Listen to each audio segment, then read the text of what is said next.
Welcome to the podcast for and about Colorado Springs.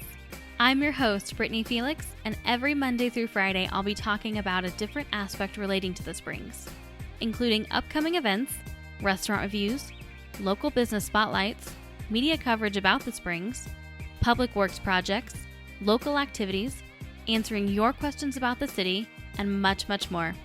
Be sure to subscribe to this podcast so you don't miss any of the updates. And also follow me on Facebook, Twitter, and Instagram. You can find links to all of those social media accounts at springspodcast.com/social media. The Colorado Springs podcast is proudly sponsored by Elevation Hydration. Elevation Hydration is the only hydration therapy clinic serving Colorado Springs, and they are dedicated to helping you elevate your life. They use intravenous vitamin therapy to help athletes needing a boost of energy or help recovering after a tough competition, people experiencing cold-like symptoms or dehydration from the flu, anyone needing to recover quickly from a rough night out. I'm looking at you, college kids. And just anyone wanting a healthy alternative to preventative care. They have a wide variety of hydration packages to help address whatever your needs are. They're conveniently located inside Lush Beauty Lounge at 812 Village Center Drive, and if you mention this podcast during your visit, you'll receive $10 off any hydration package. To learn more about Elevation Hydration or to schedule an appointment, visit springspodcast.com/hydrate. Welcome to episode 34 of the Colorado Springs podcast. Today is Thursday, which means we are having one of our Tasty Thursday episodes where I do a review of a local restaurant here in the Springs. And this week I am talking about our experience dining at the Bristol Pub. Pretty much everyone here in town knows about the Bristol Pub. I've talked about it on this podcast before. They have the Tuesday night Karma Hours, which is an incredible event. Absolutely, you need to check it out. I'll have a link to their upcoming one in the show notes for this episode on my website. But today, I'm actually going to talk about my husband and I's experience dining in the Bristol Pub at Ivy Wild School. So to start off with, this was actually our first time at Ivy Wild, and they had a lot of stuff going on. It was on a Sunday night, and it was a bit tricky to find parking, so that's something to be aware of if you've never been there before. We did have to park a little ways down, and the area is not exactly the best. When we left at night and it was pitch black and there weren't really any streetlights, it was a bit unnerving to kind of walk through the neighborhood to get back to our vehicle. And it also doesn't help that my husband has a giant F-250, which means it's not exactly easy to park, and a lot of parking spaces are off limits to us because it just flat out won't fit. So if you have a small compact car, you might be able to do a little bit better than we did with the street parking. So just to kind of read off, their winter hours are Monday through Thursday from 11 a.m. to 10 p.m., Friday and Saturday from 11 a to 11 p, and Sunday from 11 a to 8 p.m. Now, my first impression of the place is once you actually park and get into Ivy Wild, it's really, really cool. I love what they've done with that building and just really making it fresh and beautiful and unique. And I think it's a perfect location, minus the parking, for the Bristol Pub because it is kind of quirky and unique as well. And so it really does fit right in. I loved the overall design of the Bristol Pub. It's really my kind of place. Lots of wood, unique fixtures, giant metal doors separating the dining areas. That perfect combination of rustic and industrial that I love so much. So that was off to a pretty good start. And the waitress that we had was very nice. But I have to say that overall, I was very disappointed with our experience there. I'm not sure if it's because it had been hyped up so much. I've heard quite a few different people talk about it. My sister-in-law had actually just told us about it, I think like a week or two before, and said we absolutely had to go. We had to get in there right away. We had to try the pretzels. The food was so amazing. And so maybe I built it up in my head. Maybe my expectations were a little bit too high, but I kind of just found everything very underwhelming. I am a sucker for fried pickles. And so since she had said we needed to try the soft pretzels and I really wanted the fried pickles, that was all I got for dinner. I just ordered those 2 appetizers for my husband and I to share. And then he got the spicy buffalo mac and cheese, which I don't even really like spicy buffalo, but it sounded amazing to me. So I was really excited to try it.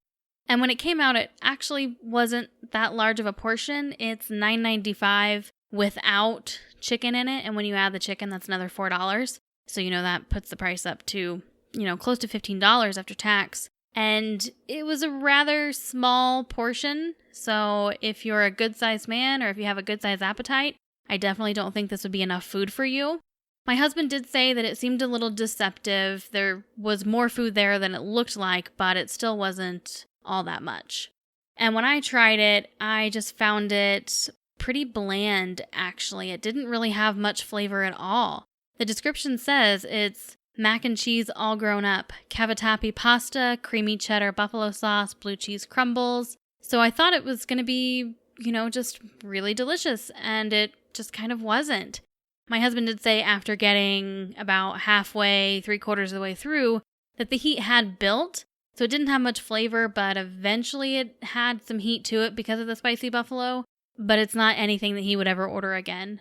And so getting back to the fried pickles and the soft pretzel that I ordered for me and really for him to try as well, the flavoring of the pickles were okay. I can't say that they were any more special than any fried pickles I've ever had in any other bar. I think my biggest annoyance is that the Bristol Pub does not have regular ranch, which I am a sucker for. I absolutely love ranch, and it does say in the menu, to their credit, that it does come with cucumber ranch. But when the waitress was listing off the dressings for my husband for his side order of chips, she said ranch. She did not say cucumber ranch. And so I thought they also had ranch, and so we asked for ranch for both of our dipping sauces. And of course we get it, and it turns out it's not ranch, it's actually cucumber ranch, which I really, really do not like. And I just don't think it goes that great with fried pickles, which I know doesn't make sense. It should, but I just don't like it at all. And so had I known that they did not have ranch as an option, I probably honestly would have chosen something else. But because the waitress misspoke, I ended up with food that I didn't even really eat at all. Now, as far as the soft pretzel goes, I will say the pretzel itself was good. Again, not anything really better than what I've had, at the mall or a fresh pretzel from a sporting event. Obviously, not the stale kind, but if you get a good fresh pretzel at a ball game, it tastes about the same as what this one was here. Now, maybe somebody who has a more sophisticated palate than me would disagree, but I thought it was good, not great. It comes with beehive cheddar sauce or spicy mustard, and I was excited to try the beehive cheddar sauce.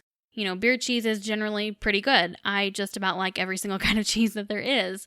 And so the waitress asked if we wanted the cheese or the spicy mustard, and the appetizer size comes with 2 good-sized pretzels. So I asked for the cheddar sauce for both of them. And when it came out, we actually had one of each, the cheddar and the spicy mustard, so they got that wrong. And as odd as this is going to sound, and I realize that this sounds nuts, so please don't put any stock into this, I thought the cheese tasted like gravy, as in biscuits and gravy. I don't know what it was about it. I really can't pinpoint it, but I could not get past it. It literally felt like I was dipping a pretzel in gravy. So I ended up just giving that to my husband, and I don't like spicy mustard, so I couldn't really use that to dip it in. So that kind of left me with pretty much nothing to dip my pretzels in. So I basically did not eat at all during this meal because I just was not pleased with anything that was ordered. And our meal ended up coming up to almost $40. And that was with me having, appetizers and both of us drinking just water for basically the equivalent of bar food that you can get anywhere else. So we were pretty disappointed, like I said at the beginning of this episode. We definitely felt that it was not worth the money, at least not the dishes that we got. With that said, we haven't necessarily given up on it because I am aware that sometimes my mood can affect how I feel about things in the moment. So I wasn't in a particularly bad mood at all, but maybe if I go on a different day, I'll feel differently about it, or maybe it'll be prepared a little bit better and they won't, mess up some of the orders. I know what to expect as far as the range goes, so I can avoid that. And both Brian and I thought that their burgers sounded really good. Of course, so did everything else on the menu. But we don't really like to do a one and done kind of a thing if we don't like a place. I mean, unless the service is just terrible, the people are rude, we were treated horribly, we're generally willing to give a place another shot. And like I said, I absolutely love what they do for the Tuesday Night Karma hours. I think that is such an amazing thing that they do for the city. So I'm not really willing or wanting to give up on the Bristol Pub just yet. I do think we'll go back again, and maybe with our expectations lower, we'll have a better experience. But I have to be honest and say that this first experience was very underwhelming and very disappointing. So I'm curious to see if I get any backlash on this episode. I know that a lot of people love the Bristol Pub. So if you would, just comment on Facebook or Instagram or anywhere that you can find me and let me know what you think about the Bristol Pub. Do you think it lives up to the hype? Or do you agree with some of what I had to say? If you like it, what are some of your favorite dishes so that maybe we can try those next time? Leave me those comments on Facebook, Twitter, Instagram, YouTube, wherever. You can find links to all of those platforms at springspodcast.com/social media, and I would love to hear from you. Now, for a link to the information for their upcoming Tuesday Night Karma Hour and their menu, just go to springspodcast.com/034, and of course, those are the actual numbers, 034. That is pretty much going to wrap it up for today. Thank you so much for joining me, and I will see you back here tomorrow for yet another episode.